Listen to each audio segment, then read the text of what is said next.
when the Coast Guard called me at midnight, asking why my boat, the Lucky Escape, was cruising 5 miles offshore with a dozen drunk people dancing on deck. I thought it was a prank. "I'm sorry, what?" I asked, sitting up in bed, still jet-lagged after flying back from a week-long work trip in Seattle. "Sir," the officer said, "your registered vessel was just boarded. There are no life vests, unlicensed alcohol distribution, and no one on board has a boating license. We need you to come down to the marina immediately." I threw on jeans and grabbed my keys, my heart pounding like a war drum. My boat. I had locked her up tight before leaving. She was docked at my private slip behind a coded gate. No one should have gotten near her. By the time I got to the marina, the Lucky Escape was tied up at the dock, flashing red and blue lights painting her white hull. Uniformed officers were still questioning a group of partygoers in dresses and polo shirts, people I didn't recognize. And then I saw her. Standing stiffly, arms crossed, platinum blonde bob backlit by the deck lights, Olivia Cartwright, HOA president of the Windward Palms Residential Association. Mid-50s, permanently sour expression, and the self-appointed god of our waterfront community. I walked up to the officers. "That's my boat, Frederick Taylor. I didn't authorize any of this." One officer raised an eyebrow. "You know her," he gestured at Olivia, who was now pretending not to see me. "She's the head of our HOA," I said. "What the hell is going on here?" The officer sighed and pointed to a clipboard. They claimed they had permission. Said the HOA controlled the dock properties and could authorize recreational use for community events. I stared at him, stunned. That's not even remotely true. The moment Olivia noticed I wasn't going away, she finally walked over, lips pursed like she'd just sucked on a lemon. "Frederick," she said, voice dripping with fake concern. "We had to host the Windward Summer Gala somewhere since the clubhouse renovations weren't finished yet. Your boat was the most presentable option. You weren't using it. You broke into it." She waved her manicured hand. "Technically, the HOA has access rights to all shared dock resources." I laughed. "That dock isn't shared. It's deeded to my property. You know that." "Well," she snapped, "maybe that's something the association should revisit." "In the meantime, you're being unreasonable." "Unreasonable," I said, stepping closer. "You trespassed, threw a party with God knows what kind of liability, and now the Coast Guard's involved. Which wouldn't have happened if you kept your boat fully compliant," she snapped back. The officer stepped between us. "Ma'am, you're not helping your case." Olivia's face paled. For the first time, she looked rattled. One of the Coast Guard officers walked over and whispered something to the lead investigator, who turned back to me. "We'll need to take an official statement, Mr. Taylor. If you'd like to press charges for unauthorized use of your vessel, now's the time." I looked at Olivia. Her jaw was clenched, but her eyes were darting everywhere, looking for an exit that didn't exist. "Oh, I'm pressing charges," I said. "And I'm not stopping there." By morning, I'd already spoken to a maritime lawyer, filed a police report for grand theft, and handed over surveillance footage from a motion-activated dock camera I'd installed 6 months earlier, footage that showed Olivia unlocking the dock gate using a master key she had no legal right to possess, waving in a catering crew, and directing them aboard the Lucky Escape like she owned it.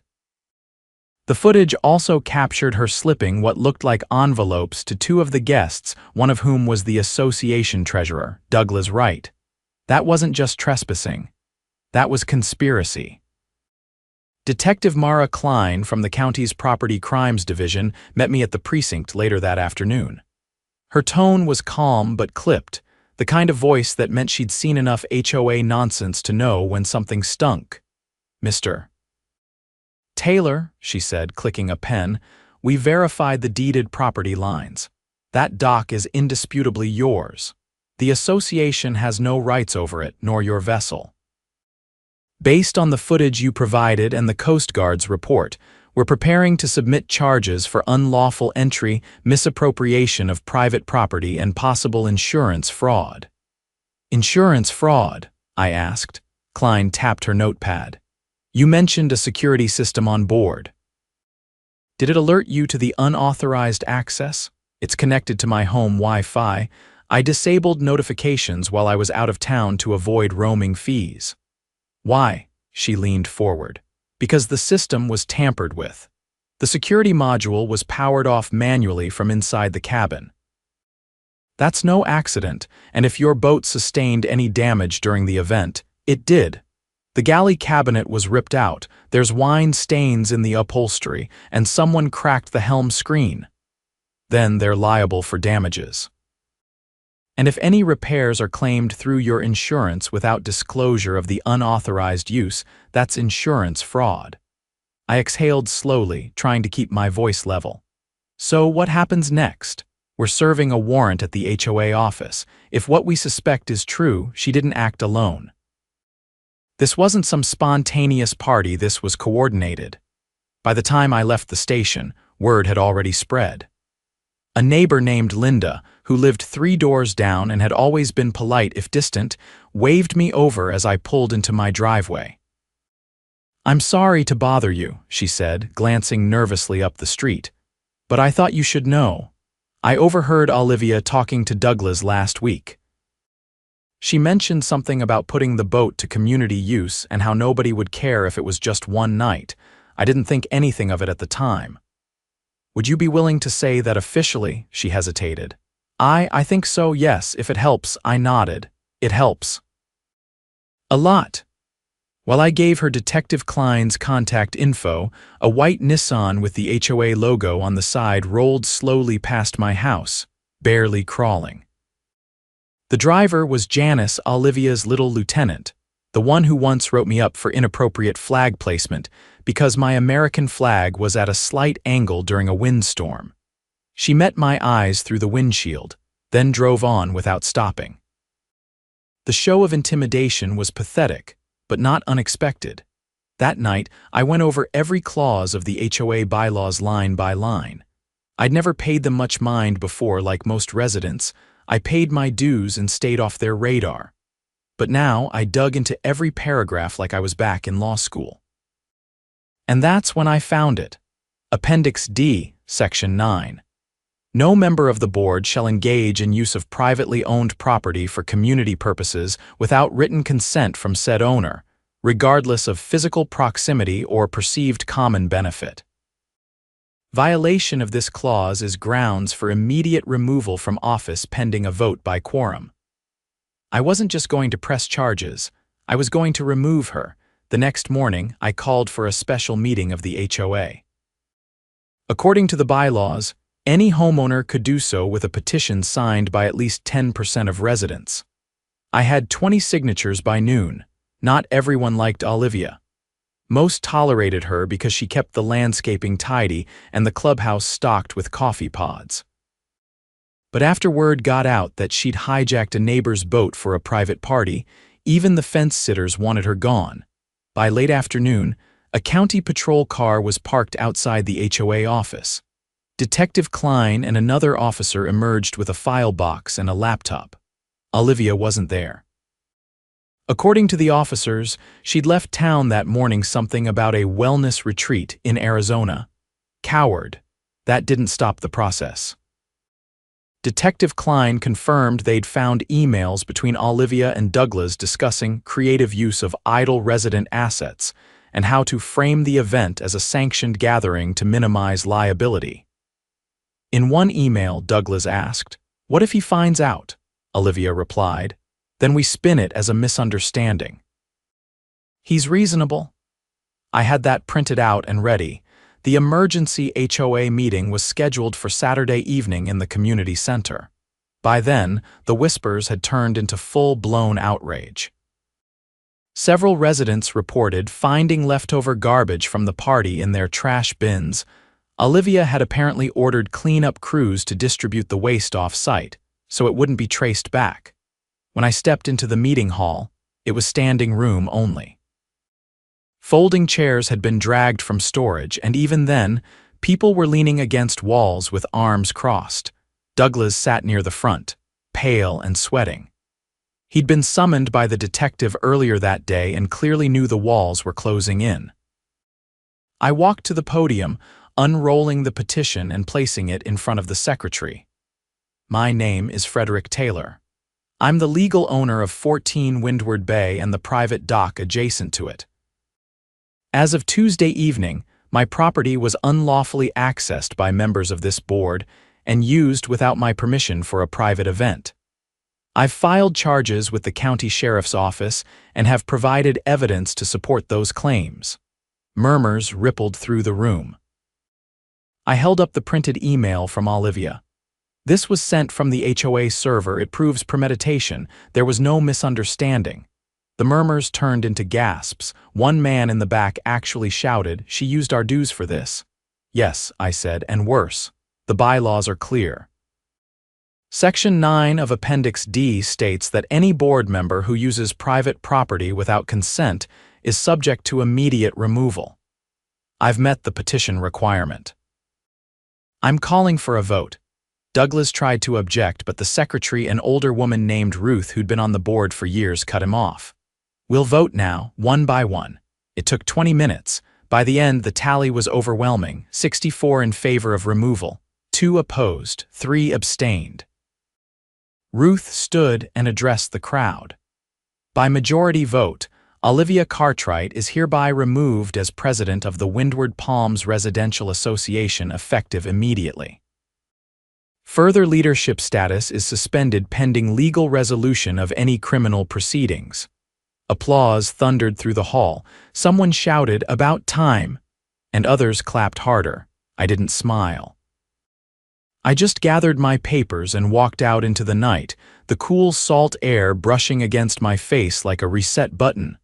Olivia hadn't faced the full consequences yet, but the cracks had formed, and I wasn't done widening them. 2 days after the emergency meeting, I was called back to the precinct not by Detective Klein this time, but by a federal investigator from the Department of Homeland Security. That raised my eyebrows. I arrived at the station expecting to clarify a few things about the boat incident. What I got instead was a broader picture and a hell of a lot more trouble than I thought Olivia Cartwright could possibly cause. Agent Rafael Mendoza met me in a quiet conference room, sleeves rolled up, lean frame and sharp eyes that scanned everything twice. "We've been monitoring irregularities tied to several coastal properties in this region," he began, sliding a file across the table. "Your HOA and its board president showed up on our radar last month." I opened the file. Inside were bank statements, association financial ledgers, and a scanned manifest of guests from the night of the incident. At the bottom of the guest list, 2 names were circled in red ink. "I don't recognize these," I said. "You wouldn't," Mendoza replied. "They're aliases connected to an interstate wire fraud operation. We believe Olivia was laundering funds through a shell nonprofit she registered under the name Windward Coastal Enrichment Fund." I blinked. "You're telling me the HOA was a front?" "Not entirely.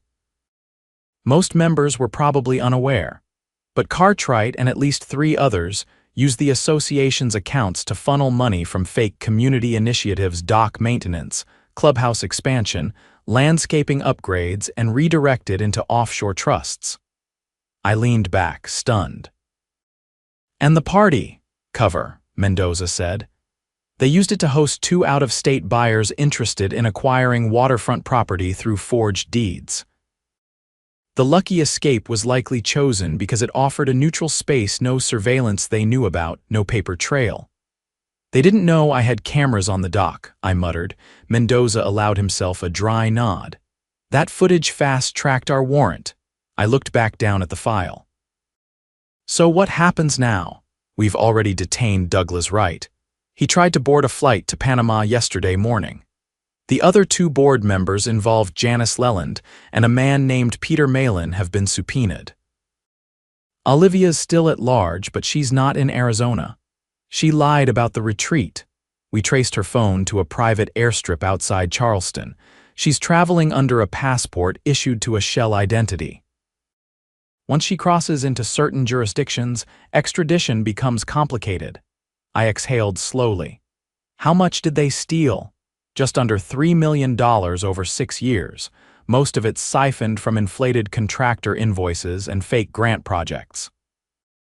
They kept homeowners quiet with minor improvements and strict enforcement of petty rules. People stopped asking questions. I nodded grimly. Until she broke into the wrong boat. Mendoza cracked his knuckles. We're coordinating with the Attorney General's office. There'll be a federal complaint filed by the end of the week. In the meantime, we need your full cooperation. You'll have it. That evening, I returned home to find a crowd gathered by the marina gate. Someone had taped a printout of the news article to the HOA bulletin board. Local HOA president under federal investigation for fraud, theft, and conspiracy. Below it, someone had scribbled in permanent marker, "So much for the summer gala." I recognized a few of the neighbors, Linda from 2 doors down, the D'Angelos who'd mostly kept to themselves, and even Mr. Roth, a retired firefighter who once told me he didn't get involved with politics. Now he was holding a clipboard. "We're forming a transitional committee," he said as I approached, "until the state appoints an external administrator. Thought you might want in." I hesitated. "I've got enough legal paperwork to swim in." "This isn't about paperwork," he said. "It's about getting our neighborhood back. You were the first one to stand up to them. That matters." I looked around. These weren't just neighbors anymore. They were people who'd been lied to, manipulated, and ignored. And now they were ready to clean house. "All right," I said, "but I'm not touching landscaping decisions." That got a few laughs, a welcome break from the tension that had hung over Windward Palms for too long. 2 mornings later, I was summoned to testify before a grand jury. The hearing was held in a windowless room at the federal courthouse, where I answered questions about the boat incident, the HOA's financial practices, and the emails Detective Klein had uncovered. The prosecuting attorney, a steely woman named Marissa Duval, zeroed in on the Shell nonprofit. "Did you, at any point, receive communication from the Windward Coastal Enrichment Fund regarding donations or board decisions?" "No," I said. "I'd never even heard of it until last week." "Did you authorize any use of your property specifically, your vessel or dock for association events?" "No, never," she nodded, satisfied. Behind her, the jurors scribbled notes.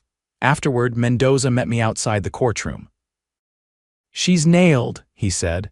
"Not just for theft. We're adding charges for impersonation of a federal grant coordinator. Apparently, she forged a letter to secure a state subsidy for coastal education programs." "Let me guess," I said. "There are no programs." "None. Just a fake Shell website and some stock photos of kids holding fishing nets." I shook my head. "Unbelievable. Believe it." "She's not the first HOA president to go off the rails, but she's the first one I've seen try to launder money through a boat party." By the end of the week, Douglas had flipped. In his plea deal, he admitted to years of falsified invoices, including one for a non-existent seawall inspection that netted them $50,000 in one afternoon. In exchange for reduced sentencing, he gave up everything: Olivia's offshore contacts, her fake passport alias, even the name of the notary who'd helped them backdate forged signatures. That broke the case wide open. The state froze all HOA accounts. Contractors linked to the fraudulent invoices were blacklisted. The Windward Palms Association was placed under a temporary court conservatorship, and an independent forensic accountant began untangling the financial web Olivia had spun. Meanwhile, the Lucky Escape was in dry dock, undergoing repairs. The Coast Guard had cleared her of any further violations, but it would take weeks to restore her to pre-party condition. One of the guests had tried to drill holes into the hull to install a champagne cooler. Another had flushed plastic cups down the head, bursting a pipe. I paid for the repairs out of pocket, knowing I'd get reimbursed eventually. But I didn't care about the money anymore. It wasn't about restitution. It was about making sure the next person who thought they could take something just because they wore a badge labeled HOA thought twice. One evening, while reviewing statements for a civil suit against the remaining board members, I received a call from Mendoza. "We got her. Where? Grenada. She was trying to board a yacht registered under a fake company. Coast Guard flagged it. She'll be extradited within the week. I didn't say anything at first, just sat there staring at the wall of my study. Then I asked, was she alone? No. Her notary was with her. So was a man we believe helped fabricate the property deeds. I thanked him and hung up. The next neighborhood meeting was held under the new transitional committee. Gone were the catered spreads and pompous speeches. Now we had folding chairs, notepads, and open discussion. I stood up near the end. We've got a lot of rebuilding to do, I said. Not just docs and budgets, trust, accountability, community. We let one person turn this place into their personal empire because it was easier not to ask questions. That ends now. When I finished, no one clapped, they just nodded. That was better. Approval is easy.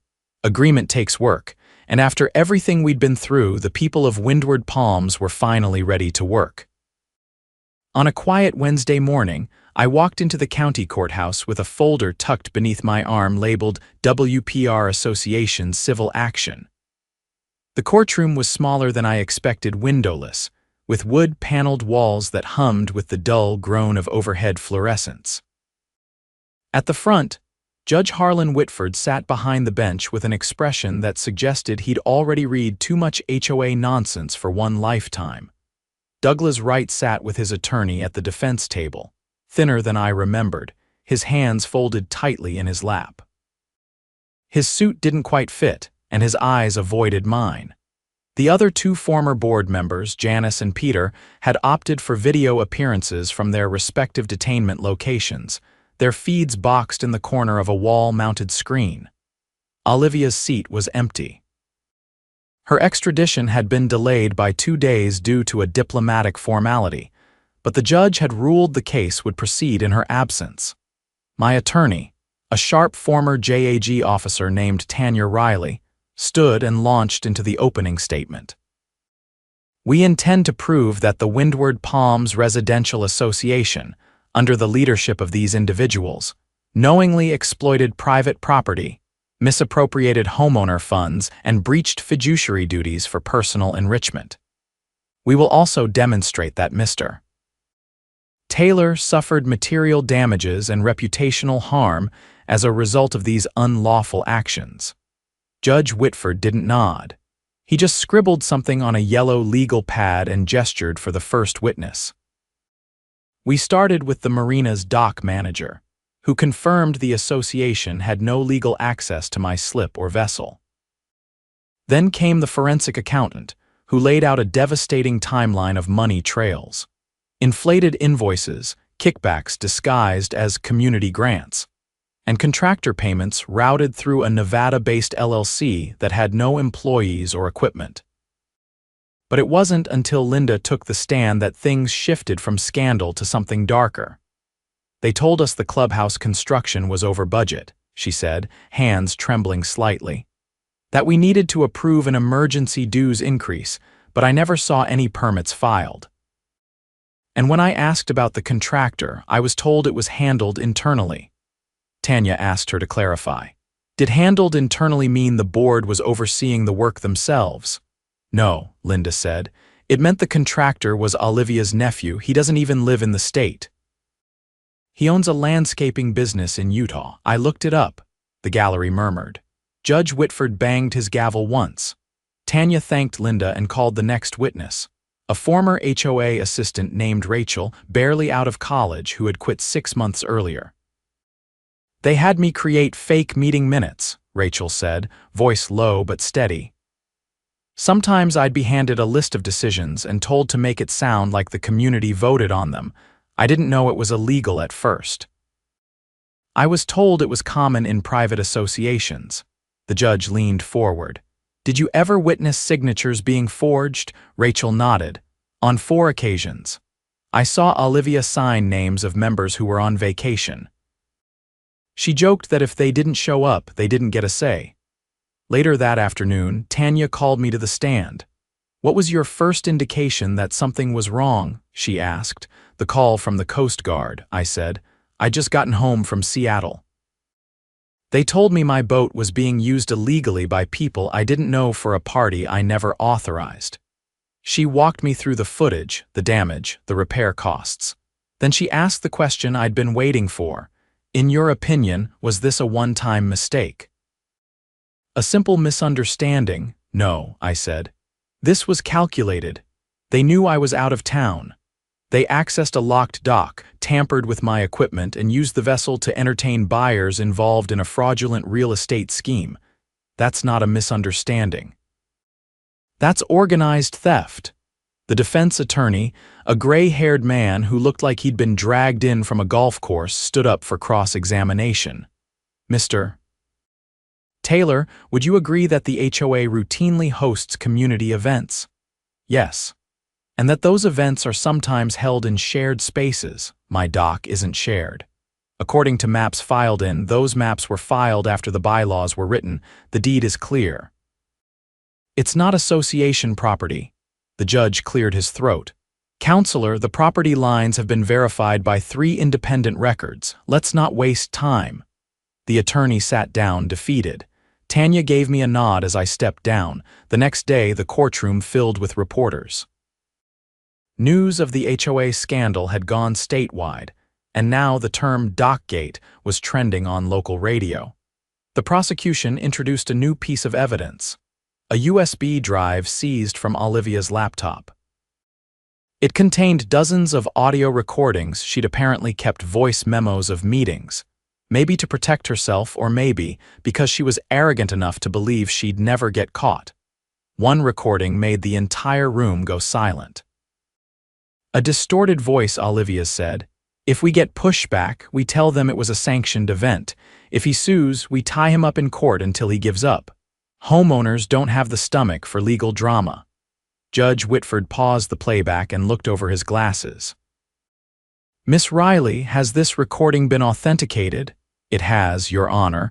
The metadata matches the seized laptop." Admitted into evidence. By the end of the week, the civil case had unraveled into a full-blown federal prosecution.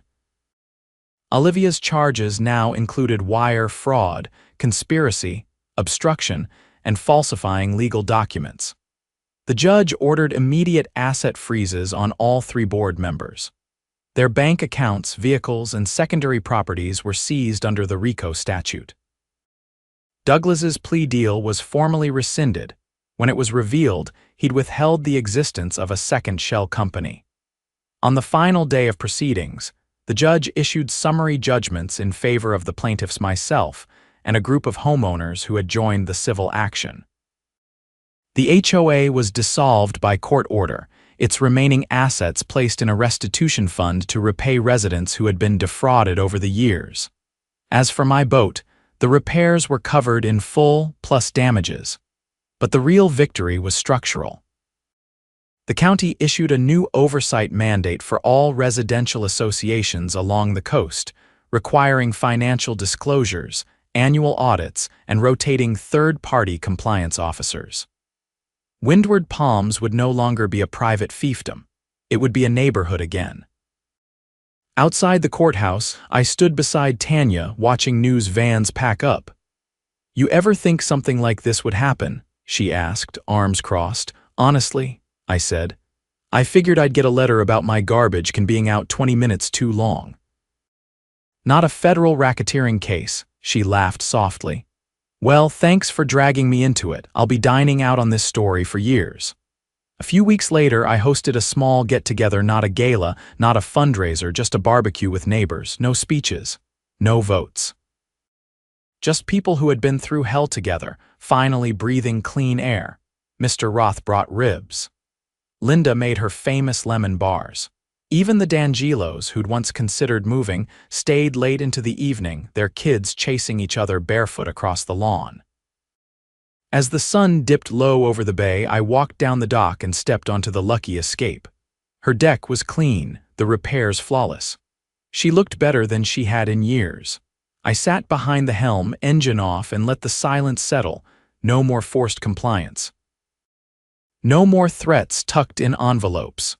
No more strangers treating my property like a free ride. Just water, wind, and the sound of a neighborhood finally healing. Justice had taken its time, but it had arrived.